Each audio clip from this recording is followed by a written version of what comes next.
Good afternoon to everyone who's assembled here, and good afternoon, Minnesota. I'll be joined today by Minneapolis Mayor Jacob Fry and by St. Paul Mayor Melvin Carter. We're going to take a little bit of time to try and describe what the intentions are for this week as the trial of Derek Chauvin is now in the hands of the jury, and as importantly, talk a little bit about what are the next steps in that. It's become kind of cliche to mention this last year has been incredibly difficult, and that is true across the country, particularly true here in Minnesota. Our pain and our trauma were videotaped and displayed for the world. The world watched George Floyd die with a knee on his neck for nearly 9 minutes. And they've seen it replayed so many times that the spectacle of a black man dying, I fear that we desensitize just the horrificness of what was witnessed on that Memorial Day last year. And we're here this week because of that act, plain and simple, at the end point where we watched a man's humanity be taken, and then we watched his life be taken.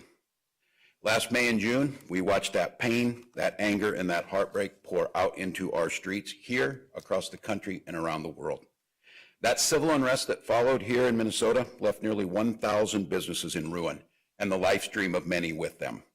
Many of those were businesses owned by people of color, the very people that are traumatized by what we saw with George Floyd. Our state was shattered, the fierce urgency for change was upon us, and we came together bipartisanly, and we passed a small package of reforms, a beginning. But we stalled. We weren't able to pass a package to fund and rebuild those businesses, to make sure that we provided those opportunities in those very communities that were traumatized. We all know that what you're seeing right now is reactive. It's not proactive. Communities have been demanding change. They've demanded that it wasn't enough. And they very clearly stated if the systemic changes that need to be made aren't made, that things would repeat themselves. And when I say things, I mean the horrific deaths of young black men over and over, and a systemic feeling in this state that not everyone gets the same opportunities. And just a week ago on Sunday afternoon, we in the world watched again as Daunte Wright's humanity was taken from him, and then his life. And now we're here with our justice system. Just put the decision for Derek Chauvin will be decided by that jury. His fate will be decided by the jury. We'll decide our fate in this state. We must acknowledge two truths. We cannot allow civil unrest to descend into chaos. We must protect life and property. But we also must understand very clearly, if we don't listen to those communities in pain and those people on the streets, many of whom were arrested for speaking a fundamental truth, that we must change or we will be right back here again. And so in this moment, it's our goal together, the mayors, the community organizers, people across this state, from law enforcement to ministerial associations, is to try and make sure that we strike that proper balance of making sure that the peace and stability is upheld, but that equally as important is that rage that will be on the street regardless of what happens is channeled into a positive way, and that positive way means change. We have to have that change. We can't live like this. We cannot continue to live like this. Systemic and fundamental changes will need to be made. It needs to be started with systemic public safety reforms. Some very simple truths that I think we can all agree on, and let's work from there. No one should die for a simple traffic violation. There's enough smart people out there and enough agreement around that we should be able to find some answers. Because to be very clear, if we don't find that answer, we're going to be right back in this situation, and I'm going to continue to say it. We cannot continue. We cannot live this way. Communities need to be heard. They're frustrated, not just out on the streets and say, why are you doing that? Because they're not being heard. They're demanding that these changes be made. They told us last year, change cash bail, change how you do traffic stops. It didn't happen, and look what we got. I was speaking to a woman today, a black mother, and I was explaining how frustrating it is in our political system to try and find consensus to get stuff done. And she said, wait a minute. She said, you're frustrated? She said, you're the governor of the damn state. Think how frustrated I am. What power do I have to change this? Her point was listen and make the changes. Don't find a reason you need to go home. Don't find a reason to adjourn. And don't say it's hard. Hard is Katie Wright having to stand in front of the press and the shame that all of us should feel to watch her talk about why her son died. She doesn't need our pity. She doesn't need our sympathies. She doesn't need us talking to her. She needs us to do actions. And I say us, me and everyone else are a part of it. But let's be very clear. George and Dante and Philando and Jamal, we can go through anything in Minnesota. The names, say their names. I hear that in front of my house as I should. Say their names. They need to know that I better go to bed thinking about say their names of who died. What's unfortunate is it wasn't on 38th in Chicago or out in Brooklyn Center where their destinies and fate were put into play. Their destinies and fate were put into play before they were even born. Health disparities are apparent prenatal. Almost catastrophically, the number of women who die in childbirth or from it is simply unacceptable. Their fate was set when they get expelled from schools for disciplinary actions at a rate much higher than their white classmates. Educational attainment levels, home ownership disparities, economic disparities. It's simply a miracle that more don't end up there because of the system that's set that way. And we expect our police department to fix all of that. We expect that when it gets to there, they're going to make those corrections that go all the way back to pre-birth. So yes, we need to make systemic changes to take away the immediate danger, but we also need to have this recognition that if we can figure out a way to fund to get ready for this so that we don't burn down our buildings, then we can find the money to fund summer school and meals for these kids and do the things that are necessary. We can't keep making this a false choice. And we can't keep expecting that through more training and things like that, we're going to fix it all. We can remove a lot of the threats, but these will continue to manifest themselves unless we tackle that piece of it. The things that we need to do on systemic racism, I said, we're a proud state, but we're a state that needs to come to grips with our own history. We're a state that needs to have that conversation. We're a nation that needs to have that conversation. I pledge to do all I can. I think about that I'm hearing people say how stressed they are this week. Again, I had a mother say, that's how I feel every time my son gets in the car to drive to soccer practice, every single day. And the rest of us are waiting, tension, what's going to happen? Where is this going to come back? That's how people live their lives. We can't live that way. We can't allow our neighbors to live that way. Or young black youth. They apparently all know about it. There's a Siri app that the minute you're pulled over, you hey Siri, so it notifies your parents where you're at and starts recording right away. My kids don't have to do that. They don't have to think about that. What a diminishment of life if that's the first thing that's on your mind. You might have actually been 5 miles over the speed limit. Well, that's not the end of the world. We have to enforce our laws, but we have to have a sense of reasonableness here. And those are the things that are out there. So I pledge to do what we can do. And I want to say, I hear those concerns who fear for their businesses and their homes. We need to provide the security, and we're prepared to do so. But I also, at the same hand, want to hear, I hear those decrying their inability to protest and what they believe is heavy and too much that's out there. We need to strike that balance. I'll be the first to tell you, this is not the way to live. We need to fix those other things so we don't have to end up with National Guard on our streets. But I cannot allow those businesses to burn. I cannot allow people's livelihood or their safety put at play, but I will recognize what they're saying. You will continue to have to do that if you don't listen to what's being said and the changes that need to be made. And I'd like to take a moment and express this concern around our press concerns. I just want to say this.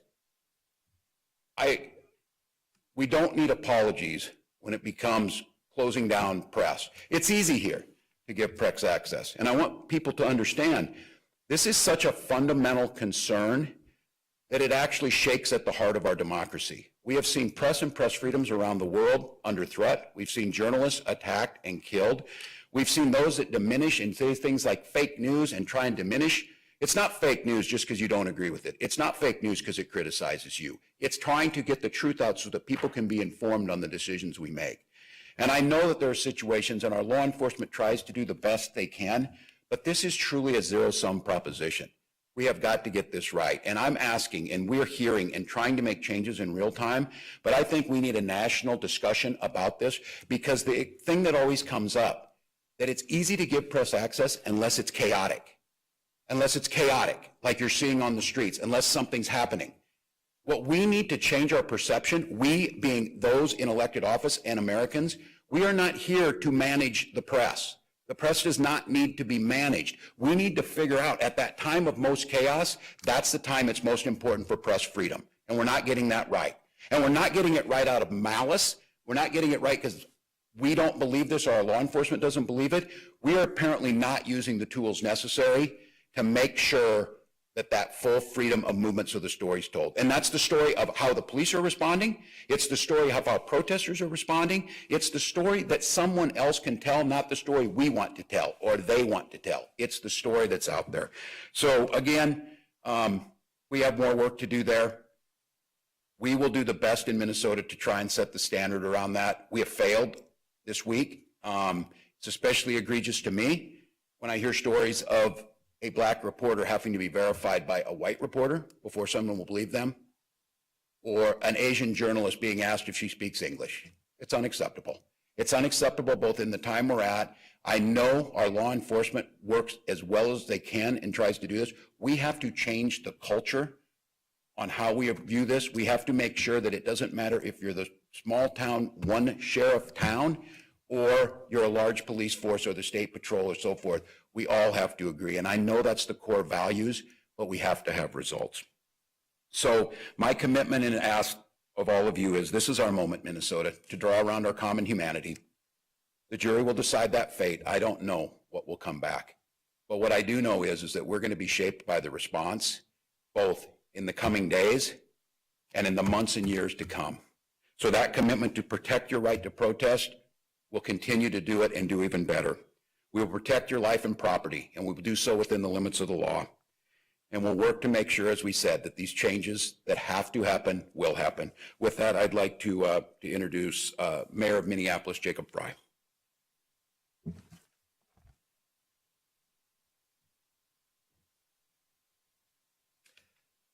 Thank you, Governor, and thank you all for being here today. As we await the verdict, there are several inescapable truths. Over this last year, our Twin Cities have experienced a barrage of trauma, all culminating with this trial and then the verdict. There's been pain and anguish, anger and frustration that is undoubtedly acutely felt by our Black and brown communities. Regardless of the outcome of this trial, regardless of the decision made by the jury, there is one true reality, which is that George Floyd was killed at the hands of police. I said it on May 26, early in the morning, and I'll say it again right now. Being Black in America should not, cannot be a death sentence. It's on all of us to change that. But irrespective of the verdict, we understand that people will be feeling that anger and frustration, and they'll feel the need to express it. As we've seen over this past week in Brooklyn Center, following the tragic and horrible killing of Daunte Wright, as we've heard and listened to Katie Wright, Daunte's mother, what has become increasingly clear is that the foundation of anti-Blackness and deep structural racism within our society is palpable here in Minneapolis and throughout our entire nation, and coming together as a community right now is more important than ever. None of this is straightforward, but we view that we as government have so many obligations. We've invested time, energy, resources, and money to make sure that people that want to peacefully protest, that want to express their First Amendment rights, are able to do so. That right, as the governor mentioned, also includes freedom of the press, a time-honored and storied tradition, indeed a constitutional right, and we must make sure that, especially over these next several days, that right is unvarnished. The bad, the good, and everything in between. We want people to see the truth in our city and in our region. Additionally, while law enforcement may be the most visible component as part of a comprehensive plan, it is indeed part of a comprehensive plan that is built around ensuring the security and safety of every single person throughout our city and in our communities. Earlier this week, Our Office of Violence Prevention, led by our director, Sasha Cotton, instituted 7 community-oriented contracts that are all built around ensuring a two-way stream of communication, making sure that we can disseminate important intelligence and also receive important information on a timely basis. That's in addition to the formalized agreements that we have worked out with neighborhood associations, community leaders, and block captains. Those relationships, those formalized agreements will be all the more important over the coming days. This planning has indeed been undertaken to safeguard residents, our communities, and all of our visitors. It's also been made to ensure that those that seek to come into our city to cause chaos and destruction are stopped. We cannot have people that seek to use peaceful protesters as cover to cause destruction in our city. That will not be tolerated. So the planning that we've done and that will be instituted over these coming days has indeed been done to avoid confrontations. Chief Arredondo and I have made sure to center de-escalation in both policy and practice, and it'll be a very much a guiding principle over the coming days. And for those that are feeling great discomfort due to the increased presence of law enforcement and National Guard in our city, we hear you. We hear you. And please know that the present state within our twin cities, it is temporary. And we will get through this together. So for some, the grief that took hold at the onset of this pandemic, it was felt drop by drop. A dull, in some cases, unrelenting sense of uncertainty. And for too many, incalculable loss and solitude. But for our Black neighbors in particular, I know that the effects have been torrential. The floodgates, not just of 9 minutes, but of 400 years worth of injustice, inequity, broken systems, they're pouring over our community like a tidal wave. There is no playbook to navigating some of these most difficult circumstances and these traumas, no guarantee that any measure of self-care, personal discipline, or good intention can blunt its impact. So much of the national narrative that we've heard over the last several weeks and months has been that Minneapolis is a city on edge. And you'll hear no argument from me, that's certainly part of it. From Black barber shops, to churches, mosques, healthcare community-based clinics, and classrooms the world over. The words spoken here in our city, they've reverberated across the entire globe and have had a profound impact in perhaps a greater weight than anybody anticipated. But we are not simply a city on edge. We are a city on the verge of tremendous progress, on the precipice of change. And long after the blinking light of cable news is gone, long after the headlines have been run and the media has gone home and the month of April has been chronicled in Minneapolis history, we will still be here. We will still be here in the city that we love. As Governor Walz mentioned, the importance of legislation at the city and local level and at the state level is more critical right now than ever. And right now, there are so many past and overdue changes that have eluded transformational-minded lawmakers for decades. We have an opportunity right now. We have an opportunity right now to take a scalpel to carve out the necessary arbitration reforms that will make police departments more accountable. We have before us the necessary hammer to make sure that we're doing away with some of the legislation that has propped up union contracts for decades. Our actions need to be as serious as the words we are providing. We need to make sure that the precision of our solutions matches the precision of the harm that was initially inflicted, and that harm was precise. I met earlier today with some of the heads of the NAACP. They are clear-eyed and clear-minded with respect to the changes that we need to see ahead, both in Minneapolis and throughout the United States.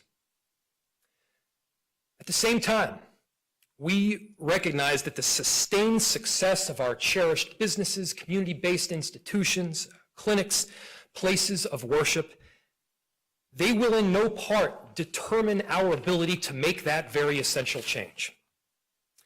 I spent so much of the last week on West Broadway and East Lake Street, downtown, talking to a number of businesses and residents and community leaders. A constant refrain from community was that we cannot see our livelihoods in the Twin Cities torn down.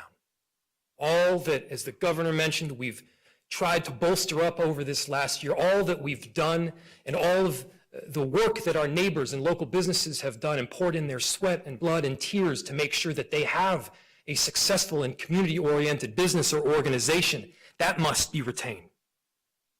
So we ask, not for acquiescence or assent, but for peace. And peace, let me be clear, it does not mean that we're forgetting why we're here right now. The kind of peace that we seek here in the coming days, it must propel us forward to a better version of our city, to a better version of ourselves.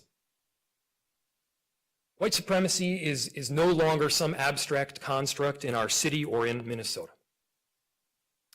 White supremacy is the physical structure that is guiding so many of the institutions and has held back the necessary policy reforms for decades. The last year has undoubtedly reshaped the very facet of our society.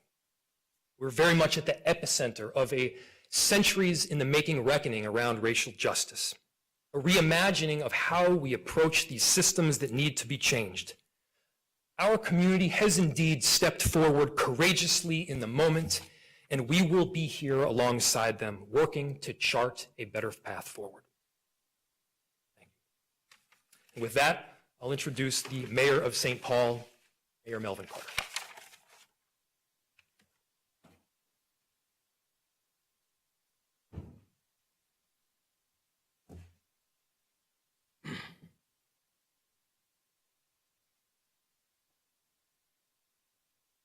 "164 years ago,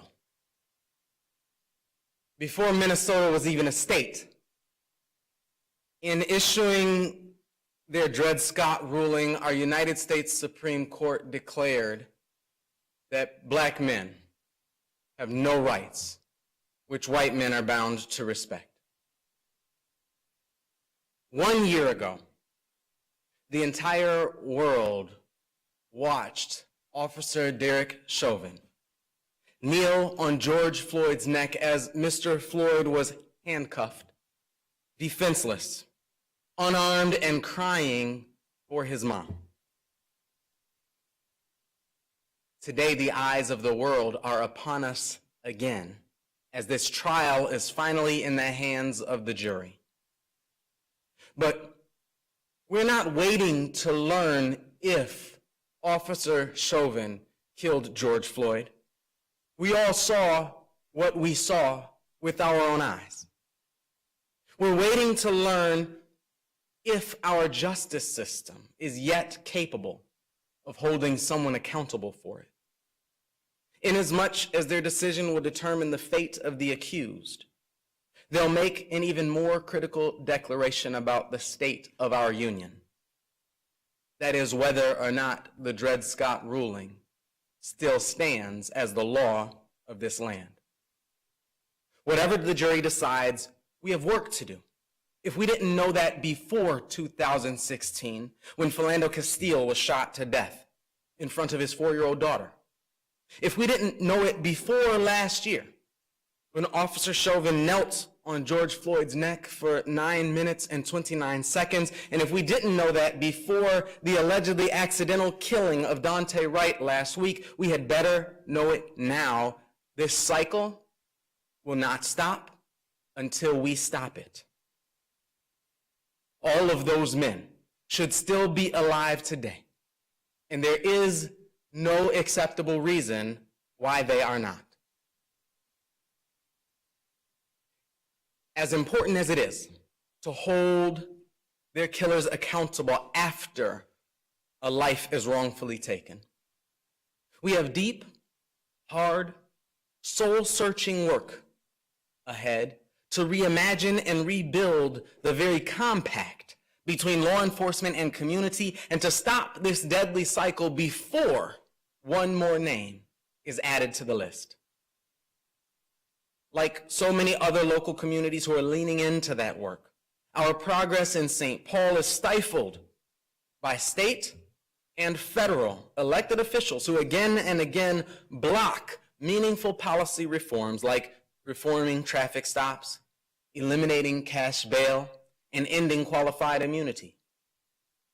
And we are frustrated by what sometimes seems like an endless flow of emergency response resources into our neighborhoods after something terrible has happened, while there's never enough to fund the proactive investments we need to help our youth, families, and workers find stability and prevent something terrible from happening in the first place.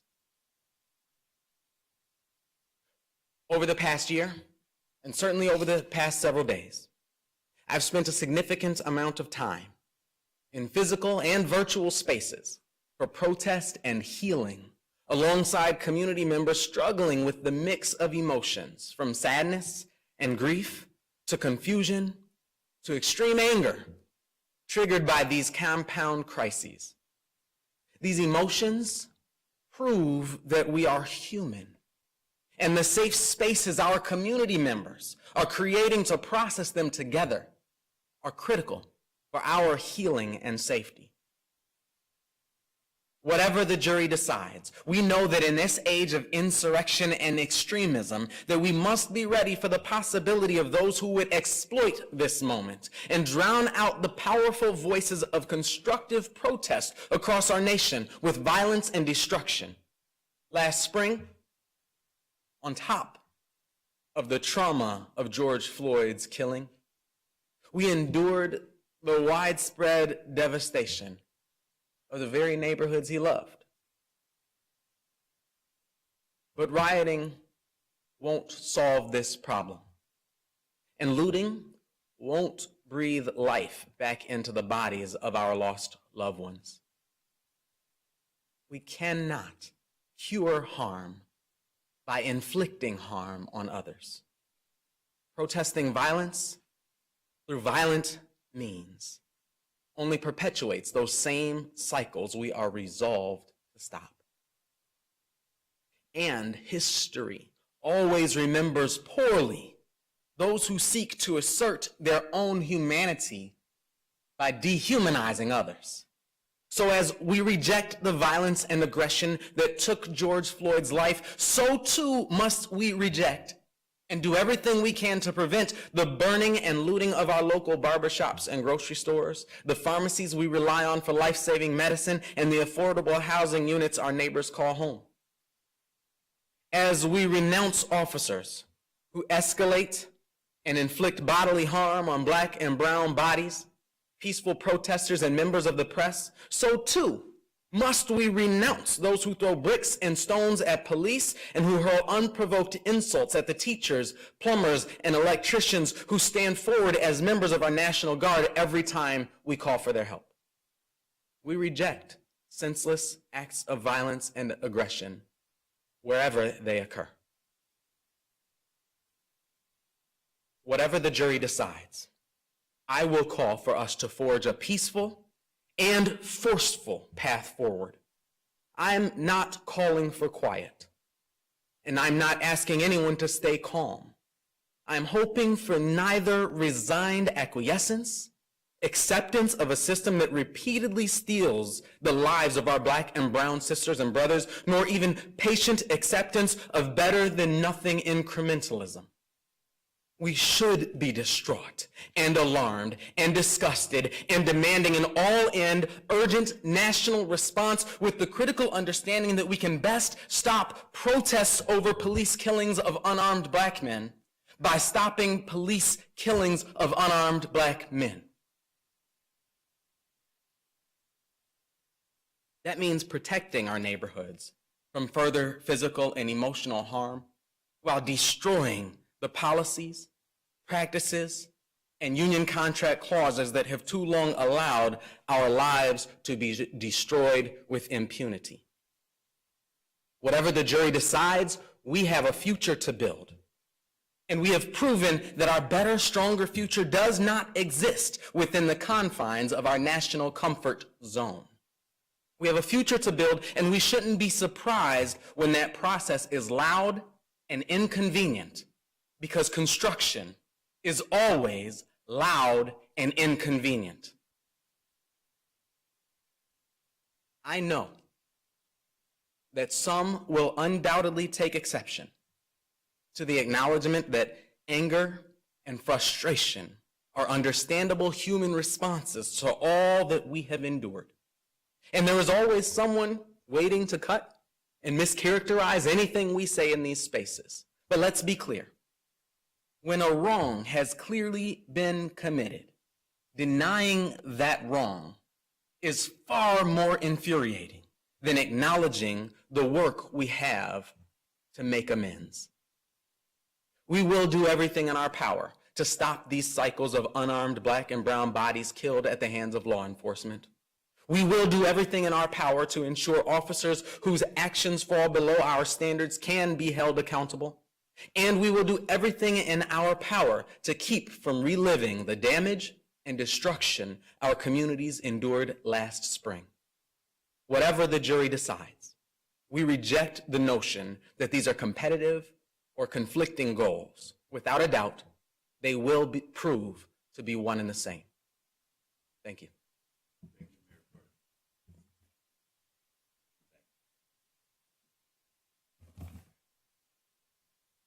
We'll be glad to take any questions. Governor, for the two mayors as well, are any of the three of you going to call a curfew preemptively this week? At this time, there's no statewide or region-wide, but what we do is, and I think we assess multiple times a day. That's why our public safety folks are not here with us, and they briefed this afternoon to talk to that. Mayors, I don't know if you want to talk about next.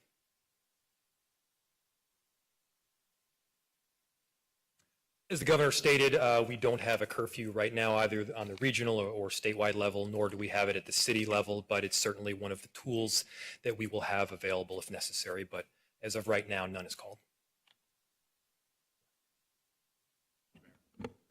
Governor, the Senate just passed $9 million for law enforcement. Is that the best estimate of the total cost? And can you give us more detail on exactly how that will be spent? Yeah, it is, and I know they're working on this, and I just want to acknowledge it's very difficult right now. You heard Mayor Carter talk about it, and I mentioned it. For communities that are struggling, and they've been asking for us to pass some legislation to allow summer school for students who have been set back, and then they see more law enforcement money being passed. But I think the responsible thing in this time, as we said, we have to create the space that we don't see the chaos that we saw in the civil disobedience. And that's, I think, the estimate where it is. It's expensive. It's obviously, you can see that. It's multi-jurisdictional. It's heavy on the cities, the counties, and then, of course, the state. And our partners in the legislature are trying to help and move that. So I think that's our best estimate in the near future. We're certainly grateful for that because statutorily, we can't run in debt. And we have to fund these agencies, and we're coming to the end of the fiscal year. I have a question. Do you believe that the law enforcement response escalated tensions with demonstrators? And if so, I'm curious, what is how is the strategy different? Can you give specifics on a different strategy for dealing with demonstrations? Yeah, de-escalation is always the goal, and we do the best we can. We train in each of ours, whether it's the City Police Department, State Patrol, DNR, and National Guard that is under my authority. I think this is a bit of a chicken and an egg. I think it starts to feed on itself. We try to use those measures. Again, there's different tools. Some of them, a curfew, the fencing, the double fencing, and then, of course, ones that are very controversial now, the use of chemical munitions to disperse. And I think what is, again, as I would say, is the vast majority of those people that are out there expressing anger and telling us, if you don't fix this, you're going to have continuously people out there. I think, Mayor Carter, if I got that right, if you don't want to see people demonstrating about black men being killed, then figure out how to not get black men killed. And that's what they're telling us. So I do think, and I will certainly acknowledge that there are times, and I witnessed it at times this week, where it seems that did make the crowd a little bit. Then we also see the provocation of folks throwing things, and of course, the very serious nature of having our National Guard and law enforcement shot at and being injured in that. So none of this is good. We have to figure out a way, and it's responsible on all of us. And I want to thank those protesters and some of the community groups that were out there to lower that down. There were folks that were peacefully protesting, were telling others who appeared like they were going to veer into dangerous territory to stop that. It wasn't the police who told them. That was very effective. So I will acknowledge that we always have to reassess. We always want to bring those things down.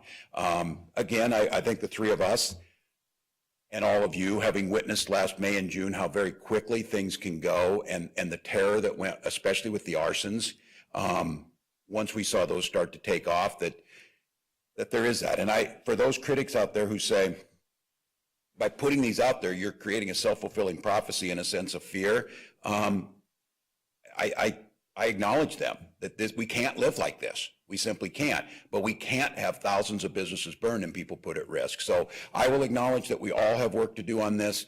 I always think it's a little of both, and it's a very challenging thing, but our goal is de-escalation and non-confrontation at all chances. And those I've got to trust the folks who are out there to make that judgment to not escalate and to balance that of when they think we have a serious situation. And I think you saw this last week. There was a concern that facility in Brooklyn Center would be lost. Governor, have you spoken with the president in recent days? Apparently he's considering whether to address the nation after a verdict is read. Do you think that would be a good idea?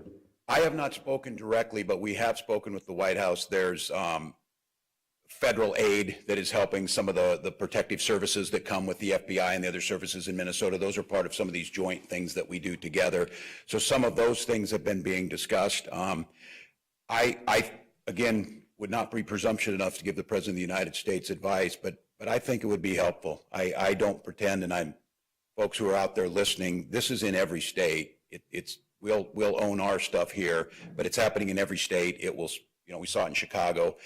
I think nationally, the deep, painful, hard, uncomfortable conversation around race is out there. We can't careen from crisis to crisis. So I would hope that the President would use the authority of the White House and the compassion we've seen in President Biden to address us all and to ask for calm. Governor, I'm wondering if there has been any action taken by law enforcement for those officers who mistreated protesters or journalists? Yeah, the question about what actions, and again, I want to just be very clear about this. These agencies work incredibly hard at this, whether it's each of our agencies work at this. But I think the thing that's so frustrating to journalists is it doesn't appear that anybody claims who did it or their specifics around it. And this is a conversation that I had, and we did this after May and June. Minnesota State Patrol changed their uniforms to have the big white Minnesota State Patrol on the front so that people could clearly identify them. Each of the agencies look a little different. And so I think right now we're asking them to do the research and the investigation of what needs to be done to find out what the situation was and to see where it comes from there. I can't give you any specifics about it right now, but I think the press has every right to demand that. I think we need to know. And for me, again, I'll go back to this. It's just so incredibly frustrating that so many of these folks do it right, but you can't have it happen once. You cannot have it happen once, and this has happened repeatedly. And acknowledgement, certainly the larger the unrest and the larger the confrontation, there's more opportunity for it, but it can't be a pattern. So what I'll do is we'll follow up, we'll see if anything's on that. It's my expectation, and we're having this conversation now. I had a long conversation with more of the traditional media, and we have to talk with new media because all those perceptions matter, about ways we can work together to change these, if you will, rules of engagement, because I really do feel like there's an attitude of we need to manage the press in these situations. Yes, to keep them safe. Yes, to get this on there. But I think that creates a really unhealthy kind of construct, right, when we're trying to get at this, that it's just we're doing to try and manage and move. And then this week I'll say the movement back on dispersal orders and say, no, the press doesn't have to disperse. And something that was very well-meaning, photographing credentials, certainly pushed, and rightfully so, the press saying, why are you doing that? The goal was to try and speed them back into where they were at, but it had a more chilling effect. So I can't give you a specific on that. My expectation is for us to to do that work that needs to be done. And then I think in the future to figure out how is it easier to identify those individual situations, those individual members. And I would say this, law enforcement wants that more than anybody because they're all painted with that brush if we don't single out the folks who didn't do it. And I talked to a middle-aged professional today that understanding how much tension's out there, even just the youth of language. We don't need to yell profanities at folks who are out there. And I can't tell them what to do. They have freedom of speech. It doesn't help for them to yell profanities at the police. Now, that may be part of it there. I said we have a responsibility to de-escalate that by making sure it doesn't happen, and the vast majority do. But she said, and I believe her, she was there, that she was peacefully protesting early and she heard some of that. Well, I relay that back to our folks. I'm sure the mayors relay that back to their folks and say, this creates a volatile situation. But I will just be candid. It is, as we said, I love the idea that we're not on the edge, we're on the edge of change, but we've got folks that are tired, folks both asking for change. That when I hear that people are tired from being out there, mothers tell me they're tired every day that this happens. So we'll keep working, but you need to have an answer. And I don't have the answer of who it is originally. Governor, earlier Judge Cahill criticized the comments of California Congresswoman Maxine Waters about the trial. Part of her comments were also that if anything less than a murder verdict comes back, that protesters should become more confrontational. How much more difficult does that make your job as you're encouraging, freedom of expression peacefully, not devolving into chaos? How do you respond to that with outside politicians coming in and making comments? Note that it's hard in this. I said my humanity of, I saw what I saw. I'm not a juror, and I know that you have to be fair, and I know justice. Everyone needs to have justice in this. I was cautioned time and time again to make sure from this platform to not influence the jury, to not make it harder for them to come to this. I think, as the mayor said, I'm not going to tell people to be calm or not to be angry. I am going to tell them not to create violence and not to make a situation there. So I think all of us have to choose our words. I certainly, of someone with Congresswoman Waters, who I served with, who has passionately fought for civil rights, certainly understandable that once she sees black men killed time and time again, that she would feel a sense of, I think, a fierce sense of urgency to change this. I would just ask all of us to just make sure we're speaking our hearts and speaking our humanity, but in this really kind of critical time to be careful where we're at. But I'm just going to say this. There's a whole bunch of folks who are going to hear the governor's telling me not to say anything and just to be calm, and then they're going to run out the clock and not make changes. And they're saying that because that is what has happened. So that's why I'm stressing on this. If you don't want some of those things to happen, I think we better start hearing about bills on the schedule ready to move. We better start seeing things ready to move. And I will acknowledge there's a necessary and a fiscal responsibility that goes into this, but I want to be very clear. What they saw was a bill to fund police move. Governor, on that note, what specific reforms are you most focused on passing this session? And do you believe any of those should be tied to that $9 million? Well, I think this is where the House bills, where they're moving it. I know Representative Frazier has a bill specifically around traffic stop. That's an immediate one.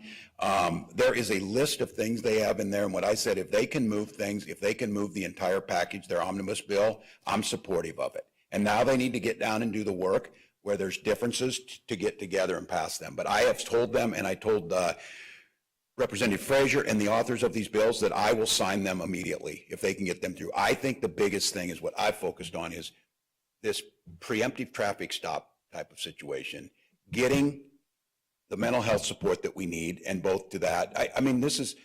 I have mothers who've lost their children in these shootings. We don't provide anything, and in many cases, it's very difficult for them to get health insurance, let alone mental health care, and we leave them out there. And one mother said, I had no money, I couldn't bury my son, and I had no help for it. We need to think about the implications this has in our community, and then I think we need to figure it out. It's not an either-or proposition that we can have unified teams that help when we have mental health situations with our police department side by side. And I know these mayors are talking about that and working on that. So I just think we see that. I'm seeing the business community coming out forcefully and ask us to make these changes. And then I will just go back to where I was before. Let's start fixing those systemic differences. Let's move a very comprehensive package that's led by the community around education. Let's make sure some of these things we've been talking about on healthcare access and those disparities, we start to have a real conversation about closing them. But just, So we can do a follow-up. I just wanted to clarify the second piece. Do you think any of that should be tied to the $9 million? Pardon me? Should any of that be tied to the $9 million that the Senate just passed and the House will be considering? Well, I'm not going to tell the legislature, I do tell the legislature how to do their work, but I shouldn't tell the legislature how to do their work. I think it would be easier for folks who are hurting to do that.